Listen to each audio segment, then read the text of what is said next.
Señor Flavio Cruz. Por lo pronto hemos recibido al abogado Francisco Álvarez Dávila, que viene en su calidad de abogado de la empresaria detenida Sada Goray. Señor Álvarez Dávila, muy buenas noches. Muy buenas noches. Díganos, por favor, ¿qué delitos ha confesado haber cometido su patrocinada?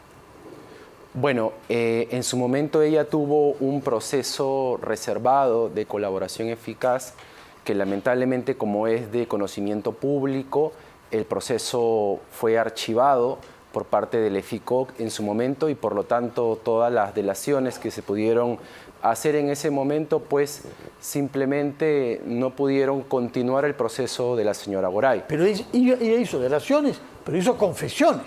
Claro, porque delaciones. Si aspira a ser colaborador, aspiraba, tiene que confesar. ¿Qué es lo que confesó?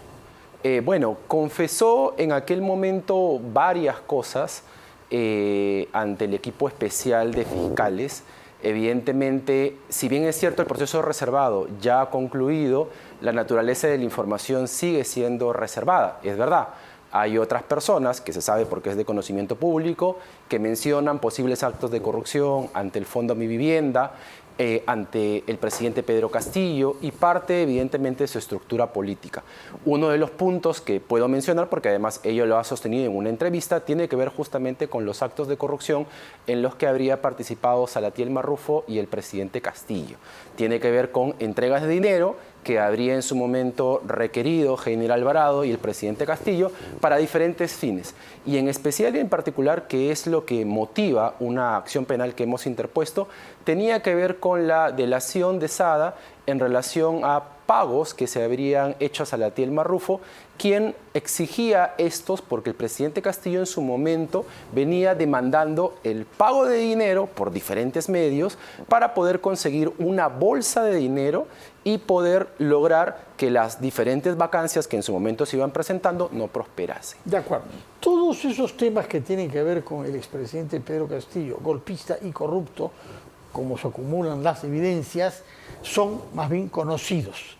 Sin embargo, hay otro aspecto en el que está implicada ella, que tiene que ver con las relaciones con la ex fiscal, hoy destituida, Patricia Benavides. Incluso creo que hay una carta que ha redactado, manuscrita, en la prisión en la que se encuentra en Chorrillos y que le ha hecho salir, donde reitera denuncia contra la señora Patricia Benavides. Y esto ha dado lugar incluso a que usted, como abogado, presente una denuncia contra varios funcionarios de la Fiscalía. ¿Qué es lo que ha dicho en esa carta la señora Goray? Sí, en efecto, en esa carta hace de conocimiento público un hecho que en su momento tuvo un poco de atención por la opinión pública, pero que fue rápidamente negado por la señora Benavides. Y esto tiene que ver, Fernando, con un viaje que se realiza en febrero del año 2023.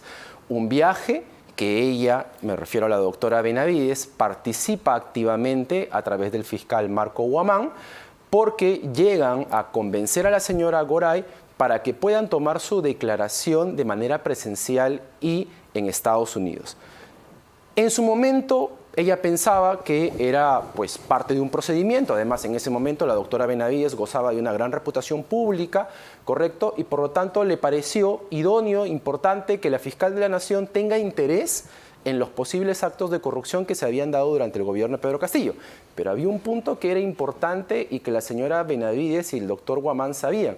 Y esto es que Sada Goray vivía en Estados Unidos, que ya había declarado con el EFICOC en Estados Unidos, pero que además tenía información sobre actos de corrupción vinculados a la participación de los congresistas. Eso, los niños. Exactamente. Eso es lo que llama la atención de ella. Pero además, en diciembre del año 22, la Fiscalía había intentado tomar la declaración de la señora Goray. ¿Antes o después del golpe de Estado? Porque diciembre del 22 tiene el 7, claro, lo que antes lo que viene después. Después del golpe de Estado, claro. Correcto. Pero en ese momento, por recomendación de su abogado, le dijeron que como tenía un proceso reservado de colaboración eficaz, lo prudente era mejor no darle información porque además en su momento la Fiscalía a cargo de la investigación era el EFICOC y tenía a cargo toda la investigación de las personas no aforadas. Sin embargo, en una siguiente oportunidad, cuando acaba la declaración de la pareja de la señora Sada Goray, se acercan personas del despacho del doctor Guamán y le comentan que habían cambiado las condiciones y que estaban dispuestos a tomarle su declaración como testigo con reserva de identidad Además, otorgarle medidas de protección y que los fiscales no tenían ningún problema en viajar a Estados Unidos para poder tomar su declaración. ¿Qué es lo extraño? Lo extraño es que no solamente la señora Benavides ha negado el viaje, sino que después... No, el viaje no negó. Negó que se haya reunido con Sara Godoy. Con Sara Godoy. Reconoció que está en Estados Unidos. Exactamente. Eso sí, el viaje no lo ha negado. Pero negó formalmente haber ella conversado con la imputada. Exactamente, eso sí lo hizo. ¿Por qué? Y eso es lo curioso del tema. Negó oralmente. Oralmente. ¿Por qué? Porque si era una diligencia regular, Fernando, porque hay de hecho una notificación que el despacho de la Fiscalía de la Nación le hace llegar. ¿Por qué la actitud de la doctora Benavides en querer negar tener la declaración de la señora Goray? Es muy buena pregunta, pero usted está acá para darle respuesta a esa pregunta. A ver, y esto ¿cuál es la respuesta? Tiene que ver en que por diciembre del 22, a la doctora Benavides, por información pública, ya se le había llegado el informe 155, que era un informe realizado por la policía, el equipo especial de la policía que apoya el EFICOC, donde, remitido por la doctora Marita Barreto, entiendo, donde pedían la detención preliminar de los niños. Eso quiere decir que en diciembre del 22, la doctora Benavides ya conocía formalmente que existía, ¿no?, una especie de investigación, recaudos, elementos que tenía el EFICOC para poder proceder. Obviamente, la fiscal de la Nación era la única que podía proceder. Porque eran aforados congresistas. Eran aforados. Pero ahí no queda la cosa. Como en su momento la doctora Benavides quería tener más información, evidentemente el informe de la doctora Barreto no era suficiente. Además, ya se conocía que la señora Goray había mencionado el tema del dinero que había entregado a Salatiel Marrufo y habían ya las voladas respecto a la participación de los congresistas. Que habían recibido dinero corrupto de la corrupción, medio en el que actuaba la señora Sara Goray. Entonces, para la señora Benavides no era suficiente el informe 155, tenía que tener la declaración de la señora Goray. Quería preguntarle abierta y directamente toda información.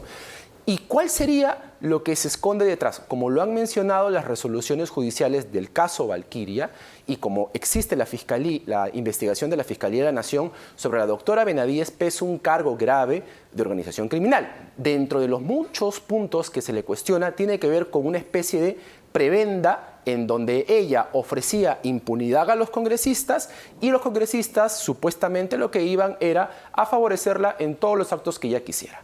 Por eso mismo era importante para ella hacer esta labor de conocer la información de la señora Goray para poder ¿Era intercambiar. ilegal que la fiscal de la Nación misma se reúna con la investigada Sara Goray? Ilegal como tal no, por eso también nos sorprende que la doctora... negó? ¿Por qué lo negó entonces la señora Benavides?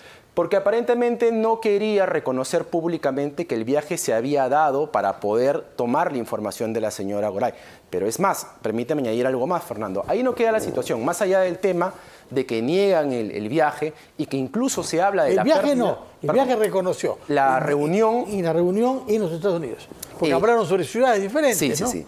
Y que incluso se le pierde la computadora, que de aquí a ese punto lo vamos a abordar. Hay un dato fundamental que para mí es sustancial y que le hemos puesto en esta denuncia. En febrero, además, comienza la campaña de desprestigio con la doctora Barreto y comienzan además las publicaciones contra la señora Goray. Entendemos, porque así lo ha decretado una resolución judicial, que la finalidad de esas acciones de desprestigio, sobre todo contra la doctora Barreto, era sacarla del equipo especial, que sabemos que esa ha sido la voluntad de la doctora Benavides, sí. ¿Para lograr qué, Fernando? Tener acceso a la información reservada que tenía el EFICOC. ¿Cómo? Esas acciones que fueron implementadas por los asesores Jaime Villanueva, el señor Girao y el abogado Jefferson Moreno no funcionaron porque incluso llegan a interponer una denuncia de control y no logran suspender a la doctora.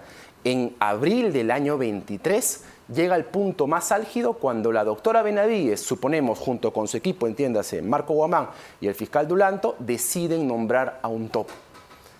¿Y por qué se nombra al topo, Fernando? Porque no había sido suficiente lo de diciembre, porque en febrero la señora Goray no le da la información que ella esperaba. Por lo tanto, lo que tenía que hacer era penetrar el EFICOC, tener a un fiscal que esté además en el equipo del doctor Niño, que es el fiscal que está a cargo del caso de Sara Goray, y poder recibir toda la información de primera fuente. ¿Y ese topo logró entrar bajo tierra y espiar todo? Mire, yo creo que el señor Loli que es el fiscal, ahorita voy a dar el nombre completo, Guillermo Vicente Silva Lolli, no ha reconocido todo lo que ha sucedido. Él ha dado solamente, y es información pública, 2 datos concretos. Reconoce que fue un top, es decir, que fue colocado por Marco Guamán a pedido de la doctora Benavides. Y en segundo lugar, hay un punto en el cual le preguntan por los primeros días de junio cuándo iban a golpear el caso Marca Group. Y luego... Que es la empresa de la señora Sada Goray, subpatrocinada. Exactamente. Y luego, cuando se produce el golpe, entiéndase, la detención de la señora Goray, como es de público conocimiento, el señor Silva Lolli le responde un día después adulando: ahora ya lo hice, jaja, ¿qué vas a decir ahora? Esto quiere decir que, ¿por qué la Fiscalía de la Nación, Fernando, tenía un conocimiento o un interés inusitado en la detención de la señora Goray? Para nosotros, ese interés radicaba en querer desprestigiarla, porque era una persona que en el tema de los congresistas había aportado información, ¿correcto? Y evidentemente preocupaba mucho lo que ella pudiera decir. ¿Por qué para la señora Patricia Benavides, según su relato y su entorno, era tan importante saber la información de la que disponía la señora Sada Goray? Como lo vuelvo a repetir, porque ellos querían manejar de primera fuente toda información que pudiera estar vinculado a posibles actos de corrupción en el que habrían participado los congresistas. ¿Por qué? ¿Por qué? ¿Por qué era tan importante hasta el punto de hacer, según usted, toda esta maniobra? Como lo han mencionado las resoluciones judiciales, y es la hipótesis, insisto, de la Fiscalía de la Nación, como parte del sistema de corrupción que habría implementado la doctora Benavides. Esto es, impunidad a los congresistas, conociendo sus investigaciones. Es más, la propia doctora Benavides ha reconocido que ha archivado la investigación contra los niños. Pero la impunidad venía con los favores que la doctora Benavides pedían. Y eso incluso lo ha mencionado más o menos en su momento el colaborador eficaz principal que tiene el EFICOT. Ahora, todo esto lo piensa usted ahora como abogado, señora Sada Goray, lo piensa ella, pero ¿qué es lo que pensaba ella y usted en el momento que se reunió con la fiscal de la Nación por entonces en Estados Unidos? Claro, hago la aclaración porque es importante mencionarlo, que yo he asumido la defensa después del hecho. Mucho después, recién en noviembre del año 23 yo asumo la defensa.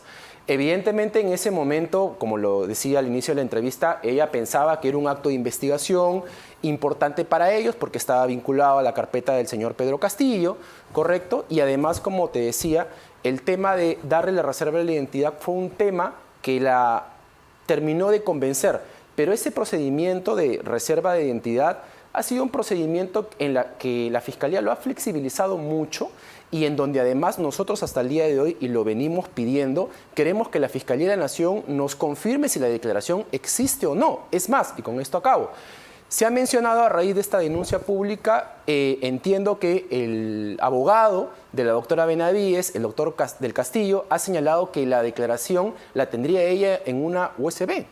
Extraño, ¿no? Un acto oficial en vez de estar en la carpeta fiscal. ¿Cómo los pecados ajenos no lo hacen santo a uno. ¿Cuál es el objetivo? ¿Cuál es la estrategia suya de la señora Sada Goray? Por mucho que se denuncie, la señora Patricia Benavides ya tiene bastantes denuncias. ¿Qué cosa va a sacar ella? Porque comencé preguntándole qué ha reconocido ella haber actuado ilegalmente. Y está claro que ha cometido actos ilegales. O sea, ¿qué puede ella, qué puede esperar con la denuncia que tengo entendido usted está formulando el día de hoy, me parece, contra 4 funcionarios allegados a la señora Patricia Benavides? Entre ellos el señor Irao, que era su mano derecha, parece. Así es. Lo que nosotros queremos es que se sepa la verdad de un hecho que en su momento fue negado por una alta funcionaria y que causa mucha suspicacia. Para nosotros mismos, como lo he mencionado, la obtención de esa declaración es vital para conocer si existe o no existe y para demostrar en su momento que la señora Goray, no tiene nada que ver con el tema de la inocencia de ella, ha estado en contacto con la justicia. Pero por otro lado, sí queremos mandar un mensaje a todas aquellas personas que en su momento tuvieron un comportamiento inusual, delictivo, sospechoso. Fernando, estamos hablando de un fiscal que fue introducido en el sistema para conseguir la información del caso. Yo no estoy diciendo que la investigación del EFICOC sea una investigación nula, pero eso es un acto que nosotros no podemos permitir. De igual manera, los abogados o los asesores que han estado presentes y que además han hecho el intercambio de la información de la señora Goray. Te pongo un ejemplo. En diciembre del 22, incluso habían conseguido, en febrero del 23 habían conseguido hasta el acta de reconocimiento fotográfico de la señora Goray cuando estaba en el proceso de colaboración que data de octubre del 22. ¿Cómo podían haber conseguido esa información que luego se la brindaron a un periodista de nombre Tafur de un medio público llamado Sudaca. Bueno, un topo actuó, ¿no? Está clarísimo. Tiene que Había haber un topo antes, Fernando, incluso. Antes del topo que llega en abril del 20. ¿Y ha logrado identificarlo usted? No. ¿Sospechas? Estamos hablando de la persona que en su momento era la fiscal de la Nación. Tenía todo un séquito de funcionarios a su cargo. Ahora, usted ha presentado una denuncia contra 4. Sí. ¿Qué les reprocha? Por un lado está la revelación indebida de la identidad y de la información del colaborador eficaz, porque baso esta denuncia, ojo, no solamente en el pensamiento del abogado que piensa que se ha cometido un acto incorrecto, sino en mucha información pública y judicial que viene comunicándose a raíz de los operativos de Valquiria, en donde se ha reconocido que ha habido toda una red de personas que han querido captar información y que han querido además maniobrar para dañar por un lado a la doctora Barreto y por otro lado también a la señora Goray. Y por otro lado también denunciamos un delito de encubrimiento, porque entendemos que todo esto que han hecho los señores Dulanto, que ha hecho el señor Silva Loli, que ha hecho el señor Girao y el abogado Jefferson Moreno, ha tenido por finalidad encubrir ¿a quién? A la doctora Patricia Benavides, que no la podemos denunciar naturalmente porque es una persona aforada y tiene evidentemente el marco de protección y tiene que ser investigada por la Fiscalía de la Nación. De acuerdo.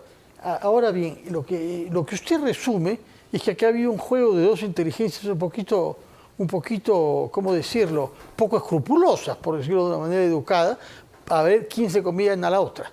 La señora Sara Godoy intentaba ver qué provecho podía sacar de los datos que le daba a la señora Patricia Benavides, y la señora Benavides quería lo mismo. Su defendida salió perdiendo de este round. Bueno, hoy es la única persona, de hecho, que está en prisión preventiva. ¿Cuánto tiempo tiene de prisión preventiva? 30 meses le han ordenado. 30 meses. Sí, recién va a cumplir 11. ¿Qué pena previsible le pueden dar? Bueno, las penas lamentablemente son altas porque los delitos imputados son graves. Le han imputado el delito de organización criminal y el delito de colusión, ¿no?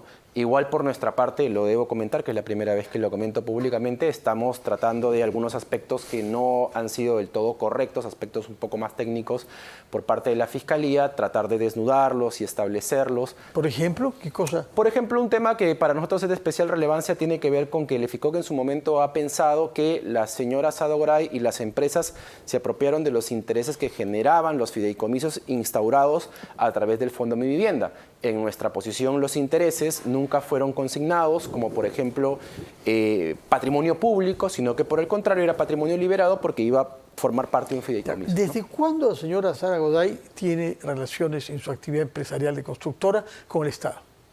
Uy, esa es una muy buena pregunta, pero ya tenía experiencia de por lo menos 7, 8 años. 7 años. Ahora, lo que llama la atención es que ella manifiestamente cometió actos ilegales bajo Castillo y siguió haciéndolos bajo Boluarte. ¿Cómo es que logró el tránsito pese al cambio radical que hubo a partir del 7 de diciembre? Bueno, en la tesis de la Fiscalía debo mencionar que todo es trazado en la época del presidente Castillo, porque ella sale del país desde el año 2021 y según la trama de la Fiscalía, varios de los actos de corrupción se habrían producido entre el año 2021 parte del 2022, ¿no? Ya cuando la señora Dina Boluarte ingresa ya todo había culminado, porque en octubre del 22, y esa es información que la puedo mencionar públicamente, ella ya había iniciado el proceso de colaboración. Entonces ahí había detenido toda actividad equívoca, ¿no? Que venía realizando en ese momento. O que ¿Qué saca su patrocinada denunciando estos 4 funcionarios? ¿En qué puede beneficiarla a ella, que está con una prisión preventiva de 30 meses y que puede provocar una pena larga?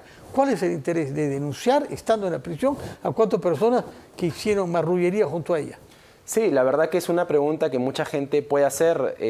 A usted, que es el abogado, sí, que es el encargado de llevar esta diligencia. He escuchado diversas tesis que con eso busca su libertad, que con eso trataría de anular la investigación. No es ni uno ni otro. Lo principal para nosotros, como te decía, es tratar de que la misma Sada enmiende su comportamiento, contar una verdad que creo que es de interés de la opinión pública y, en segundo lugar, también, como te volvería a repetir, estamos hablando no simplemente de sensaciones subjetivas de ella o de mi persona como su abogado, sino estamos hablando de la comisión de hechos delictivos que merecen la investigación por parte de la Fiscalía. Si a mí mañana más tarde salen alguien y comete un delito en mi perjuicio, tengo todo el derecho de denunciarlo, con independencia de si me interesa perseguir la causa o no. Y es lo que estamos haciendo en este caso, hacer un acto de justicia y revelar la comisión de hechos delictivos en los que estaría inmiscuida la doctora Benavides y saber además, Fernando, ¿dónde está la declaración? Porque hasta el día de hoy no lo sabemos. Con la Fiscalía de la Nación, bajo el mando del doctor Villena, no hemos tenido una respuesta satisfactoria. Nos han dado muchas vueltas para al final decirnos que la declaración no nos la van a dar. No le van a dar la declaración hecha por su patrocinada en los Estados Unidos. Así es. Y por eso hemos interpuesto una tutela y estamos esperando que el juez de investigación preparatoria nos cite a la audiencia para poder ver si es que nos da la razón. Así es. ¿Cuándo va a ser esta audiencia de...? Se había programado para mayo, sin embargo, por razones de trabajo, tuvimos que pedir la reprogramación. ¿Ustedes mismos postergan? Sí, hemos tenido que pedir la reprogramación. Normalmente la defensa acelera. Sí, ¿Usted quiere que su cliente salga rápido o no? ¿Para qué se demoran? Pasó un momento complicado laboralmente, yo tenía que hacer esa audiencia, así que no nos ha quedado otra más que postergarlo. Pregunta final, señor abogado Álvarez Dávila. De lo que ha averiguado usted, ¿cuál es el papel que ha jugado Jaime Villanueva en todas estas idas y venidas? Bueno, está mencionado, de hecho, en la denuncia, correcto. ¿Es uno de los cuatro? No es uno de los cuatro. ¿Por qué no? No es uno de los cuatro porque, bueno, entendemos... No voy a revelar, evidentemente, datos indebidos, pero entendemos que tiene una posición... estatuto judicial. Exactamente. Todo el mundo sabe. Tiene una posición diferente, por eso no lo hemos mencionado. No va a revelar. En todo caso, no está denunciado, pero no por eso es más santo que los cuatro que sí están denunciados. Igual eso no quita que él pueda ser citado como testigo. Al igual que, por ejemplo, el doctor Marco Guamán, que no está denunciado, pero evidentemente puede ser citado. Bueno, retenemos entonces que está defendiendo a alguien que ha reconocido sus culpas y que, sin embargo, denuncia una actitud falsa, si lo comprendo bien, de parte de la destituida fiscal Patricia Benavides y pide que sea denunciado a través suyo 4 de estos colaboradores. Muchas gracias, abogado Francisco Álvarez Dávila, por darnos luz sobre un pequeño capítulo de la trama de corrupción que tiene que ver con la construcción en los tiempos de Pedro Castillo. Vamos a hacer una pausa y hablaremos sobre la radio y la televisión pública del Perú con una de las personalidades que más conoce del tema, desde el punto de vista teórico, desde el punto de vista de la gestión, que es el señor Hugo Coya. Primero vamos a una pausa.